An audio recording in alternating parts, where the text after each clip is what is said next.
Update చూస్తే శ్రీవారి దర్శనాల్లో దళారుల పాత్రను నిరోధించేందుకు ఆధార్తో లింక్ చేయడానికి ఉన్న సాధ్యాసాధ్యాలను పరిశీలించడానికి మరోసారి ప్రయత్నాలు ప్రారంభించింది టీటీడీ. సంబంధిత అధికారులతో టీటీడీ ఈవో శ్యామలరావు సమీక్షా సమావేశం నిర్వహించారు.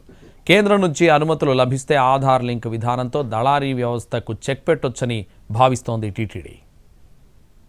కలియుగ ప్రత్యక్ష దైవమైన శ్రీవారి దర్శనార్థం నిత్యం వేల సంఖ్యలో భక్తులు తిరుమలకు తరలివస్తూ ఉంటారు.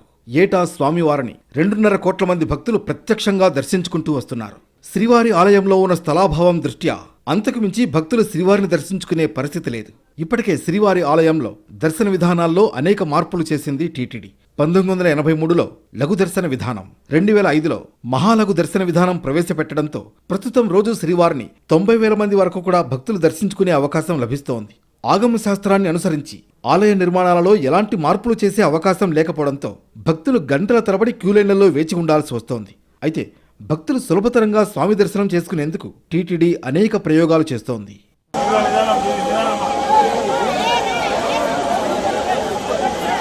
స్వామి దర్శనాన్ని సులభతరం చేసేందుకు టోకెన్ విధానంతో పాటు దర్శన టికెట్లను ఆన్లైన్ విధానంలో కేటాయించడం ప్రారంభించింది టీటీడీ. దీంతో కొందరు భక్తులు అధికంగా టికెట్లు పొందుతున్నారని, మరీ ముఖ్యంగా దళారుల పాత్ర పెరిగిపోయిందని ఆరోపణలు వస్తున్నాయి. వీటన్నింటికీ చెక్ పెట్టేందుకు దర్శన టికెట్లను ఆధార్తో అనుసంధానం చేయాలని టీటీడీ భావిస్తోంది. ఈ పద్ధతిలో ఓసారి దర్శనం టికెట్ పొందిన భక్తుడికి మరో 3 నెలల పాటు కేటాయింపు జరిగే అవకాశం లేకుండా నియంత్రించవచ్చు.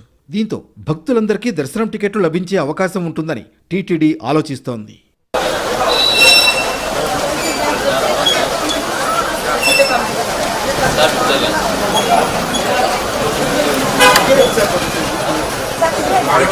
ఆధార్ అనుసంధానంపై గతంలో కేంద్రంతో సంప్రదించిన సానుకూల స్పందన రాకపోవడంతో ఈ ప్రతిపాదనలు పక్కన పెట్టేసింది టీటీడీ.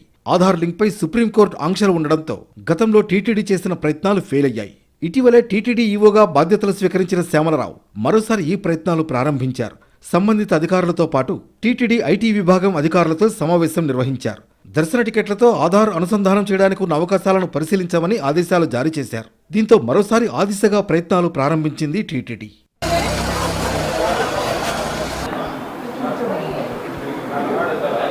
గతంలో టీటీడీ చేసిన ప్రతిపాదనలకు నాడు సీఎంగా ఉన్న చంద్రబాబు అంగీకరించలేదు.